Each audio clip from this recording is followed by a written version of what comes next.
छत्तीसगढ़ की 30 वैकेंसीज आने वाली हैं। 57 वैकेंसीज आपकी जो आई हुई थी, देखिए ये होती हैं चीज़ें। 57 वैकेंसीज का जो आपका इंटरव्यू है वो 10 फरवरी से स्टार्ट होकर 20 फरवरी तक चलेगा। और यहाँ पर 30 वैकेंसी जो है फिर से आपकी जो है आने वाली है। बिल्कुल क्लियर है। यहाँ पर ये सरकार ने अपना संशोधन करके इसको भेज दिया है, आप लोग जानते हैं।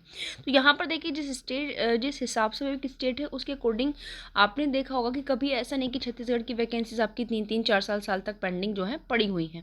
जितनी वैकेंसीज आती हैं उसके स्टेटस के हिसाब से, ड्यूरेशन के हिसाब से वो आपका टाइम टू टाइम आराम से निकालते रहते हैं। ठीक है, यहाँ पर ये देखिए संशोधन हुआ है, क्योंकि संशोधन ज़रूरी है यहाँ पर जैसे, क्योंकि अब जो ये न्यू फ्रेश नोटिफिकेशन आएगा इसमें आपका जो एक्सपीरियंस भी इंक्लूड होकर आना है और कुछ और भी यहाँ पर इन्होंने संशोधन किया है। आइए देखते हैं पूरा वीडियो। तो यहाँ पर देखिए जो संशोधन किया गया है ये आपका आर्टिकल 234 और 309 की पावर को यूज़ करते हुए किया है। ठीक है, जो संविधान में दिए हुए हैं यानी कि छत्तीसगढ़ के गवर्नर, हाई कोर्ट और पब्लिक सर्विस कमीशन, इन सभी के द्वारा इन आर्टिकल्स में दी हुई पावर का यूज़ किया है। और यह है आपका Chhattisgarh lower judicial service recruitment and condition of service rule 2006 नेमली। इसमें अब क्या क्या हुआ है देखिए। सबसे पहले यहाँ पर जो इसका रूल 5 का सब रूल फर्स्ट था उसमें बैकवर्ड क्लासेस था। अब ये कह रहे हैं कि इसके बाद आपका PWBD person with benchmark disability अब इंक्लूड हो जाएगा बैकवर्ड क्लासेस के बाद। ये पहली चीज़ें होगी जो इंसर्ट की जाएंगी इसमें।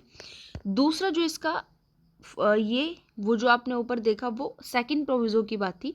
यहाँ पर रूल 5 के सब रूल 1 में ही जो फर्स्ट प्रोविज़ो है उसमें अब ये मिनिमम क्वालिफाइंग मार्क्स इंक्लूड कर दिए। ध्यान रखिएगा, अब ये इन्होंने अपने रूल भी कर दिए हैं कि अगर आप जनरल कैटेगरी से हैं तो आपके 60% कट ऑफ होनी ज़रूरी है।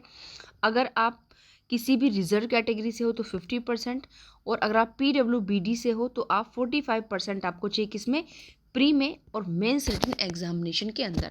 तो उन्होंने यहाँ पर आपका जो कट ऑफ एरिया यहाँ पर सेट कर दिया है। ठीक है, अब जो भी आपका एडवर्टाइजमेंट निकल करके आएगा उसमें चीज़ें आपको देखने के लिए मिलेंगी।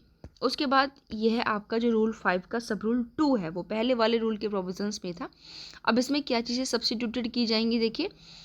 इन्होंने यहाँ पर अपॉइंटमेंट को कैटेगरी में डिवाइड किया है। ए सब रूल 2 रूल 3 के सब रूल 2 के अकॉर्डिंग। देखिए कैसे कि यहाँ पर जो 90% सिलेक्शन प्रोसेस जो प्रमोशन होंगे सिविल जज जूनियर डिवीज़न के, वो प्रमोशन कैसे किए जाएंगे आपके, जिनको या तो 5 साल का अनुभव होना चाहिए, किसके आधार पर, on the basis of merit come seniority के आधार पर। कितना मांग रहे हैं, 5 ईयर्स का। कितनी पोस्ट है आपकी, 90%। अब बची 10%। अब जो ये देखिए 10% है, ये 10% आपकी जो कंप्लीट की जाएंगी वो की जाएंगी आपका लिमिटेड कॉम्पिटिटिव एग्जाम के अंतर्गत, जिसके बारे में आपको high court as per schedule 3 के अकॉर्डिंग यहाँ पर हेल्ड वो की जाएंगी। ध्यान रखिएगा। और यहाँ पर जो आपका अनुभव होगा वो 3 साल का होगा। ठीक है, उसके अलावा ये यहाँ पर क्या कहना चाह रहे हैं कि ये जो आपका होने वाला 10% प्रमोशन वाला 90% ऊपर हो चुका है आपका 5 ईयर्स के एक्सपीरियंस के अकॉर्डिंग आपके जो था मेरिट कम सीनियरिटी वाला। उसके बाद ये जो 10% आपका बचा है जो प्रमोशन होगा आपका किसके अकॉर्डिंग, लिमिटेड कॉम्पिटिटिव एग्जामिनेशन के अंतर्गत जो हाई कोर्ट हेल्ड कराएगा शेड्यूल 3 के अकॉर्डिंग। वहाँ पर मिनिमम 3 ईयर्स का ये मांग रहे हैं। कितना, 3 साल का होना चाहिए। और उसमें कितना, ये जो आपका लिमिटेड कॉम्पिटिटिव एग्ज़ाम होगा इसमें कितना मिनिमम सिक्योर होना चाहिए आपका रिटन एग्जामिनेशन में, 50% होना चाहिए। ठीक है, और उसके अलावा अब यहाँ पर देखिए जो आपका रूल 7 का सब रूल फर्स्ट है उसके 3rd प्रोविज़ो के अंतर्गत इन्होंने क्या इंसर्ट किया है कि जो जितनी भी आपको रिलैक्सेशन मिल रहा है उन सारे रिलैक्सेशंस के बाद 45 ईयर से ज़्यादा एज आपकी इसके अंतर्गत नहीं रखी जाएगी। भाई वो भी जितना भी आपको मानो मिलता है एज रिलैक्सेशन, लेकिन 45 से ज़्यादा एक्सटेंड आपकी एज नहीं की जाएगी। उसके बाद सबसे महत्वपूर्ण अगर मैं यहाँ पर पॉइंट देखूँ तो वो है कि भैया 3 साल की प्रैक्टिस को कब तक इंक्लूड कर रहे हैं। तो इनके कहने का मतलब है कि आफ्टर क्लॉज सी यानी कि रूल 7 सब रूल फर्स्ट का क्लॉज सी के अकॉर्डिंग क्या ऐड किया है कि जो प्रैक्टिस है ना मिनिमम 3 साल की, ये कब तक की काउंट होगी, 1 January of the year in which applications for appointment are invited. यानी कि 1 जनवरी को आपकी यह कंप्लीट हो जानी चाहिए 3 साल की, तभी से आपका जो है कंप्लीट माना जाएगा। Provided that the number of years of practice completed by candidate desire of appearing in the examination for the post of civil judge junior division shall be calculated। और ये कैलकुलेट कब से होगा? जब आपने स्टेट बार काउंसिल में अपना enrolment कराया है, रजिस्ट्रेशन कराया। तो याद रखिए 1 जनवरी को आपका कंप्लीट होना चाहिए। इन्होंने 1 जनवरी तक का हिसाब किताब अपना रखा है।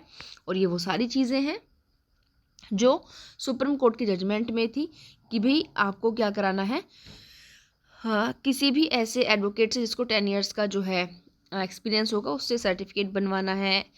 ठीक है, ये सारी चीज़ें आपको यहाँ पर पढ़ने के लिए मिलेगी, ध्यान रखिएगा। ये वो सारी सेम चीज़ें हैं जो सुप्रीम कोर्ट के किस में थी, डिसीजन में थी। उसके बाद हम यहाँ पर आते हैं, देखिए वैकेंसीज कितनी होंगी इसमें हमने आपको बता दिया है। अब देखिए वो जो ऊपर आपका लिमिटेड डिपार्टमेंट कॉम्पिटिटिव एग्जाम हो रहा था जो आपका 10% के लिए था, शेड्यूल 3 के अकॉर्डिंग कराया जाएगा, वो बता दिया था हाई कोर्ट में। उसके बारे में ही यहाँ पर बात की जा रही है, कैसे कैसे होगा। पेपर फर्स्ट आपका लॉ का होगा, वहाँ पर ध्यान रखिएगा। मिनिमम 100 मार्क्स का होगा, जिसमें framing of issue and writing of judgement in civil cases, ये आपका 40 मार्क्स का आएगा। फिर आपका दूसरा है, ये क्रिमिनल केसेस में करना है, वो सिविल केसेस में था, क्रिमिनल केसेस में था। क्या करना है? Framing of charge and writing of judgement in civil cases, ये भी 40 का है। उसके बाद आपका क्या आना है यहाँ पर, law related to exhibition of documents and recording of evidence. ठीक है, ये आपका कितना होगा? 20 मार्क्स का होगा। सेकंड क्या करें, परफॉर्मेंस अप्रेशियल आपका 30 मार्क्स का होगा, वॉइस आपका 20 मार्क्स का होगा। तो इस तरीके से वो जो आपका दिया जा रहा था लिमिटेड डिपार्टमेंट कॉम्पिटिटिव एग्जामिनेशन, एक पेपर 3 घंटे का, तो ये इस तरीके से आपका पूरा यहाँ पर हो गया है। वैसे मेन सिलेबस यहाँ पर नहीं है, उसी के बारे में यहाँ पर जानकारी दी हुई है। ठीक है, ये पूरा नोटिफिकेशन आपका नीचे हिंदी में है, बहुत लैंग्वेज में आपका यहाँ पर दिया हुआ है। नवा रायपुर दिनांक 9 फरवरी को आपका ये देखिए इन्होंने नोटिफाइड किया था। ठीक है, तो ये सारी चीज़ें यहाँ पर हैं। पोस्ट आपकी क्लियर है, 30 पोस्ट आपकी यहाँ पर आने वाली हैं। चीज़ें क्लियर है, कभी भी नोटिफिकेशन आ सकता है समथिंग मार्च तक, तो आप लोग तैयार रहें भाई। जिन लोगों का इस बार 57 वैकेंसीज का छत्तीसगढ़ प्री नहीं निकला, वो अपनी ज़बरदस्त प्रिपरेशन में फिलहाल लग जाएं। जिन लोगों का मेंस नहीं निकला छत्तीसगढ़ 57 वैकेंसीज में, वो अपना लग जाएं। लेकिन जिन लोगों का भाई 20 फरवरी तक इंटरव्यू चलेगा, वो अपना पूरा फोकस जो अपने इंटरव्यू पर दें। और जो लोग प्री या मेंस से बाहर हो चुके थे, वो इन 30 वैकेंसीज में अपना सिलेक्शन पाने के लिए बिल्कुल अपनी ज़बरदस्त प्रिपरेशन में फिर से लग जाए। थैंक यू, आज के लिए इतना ही, मिलते हैं किसी नेक्स्ट वीडियो में।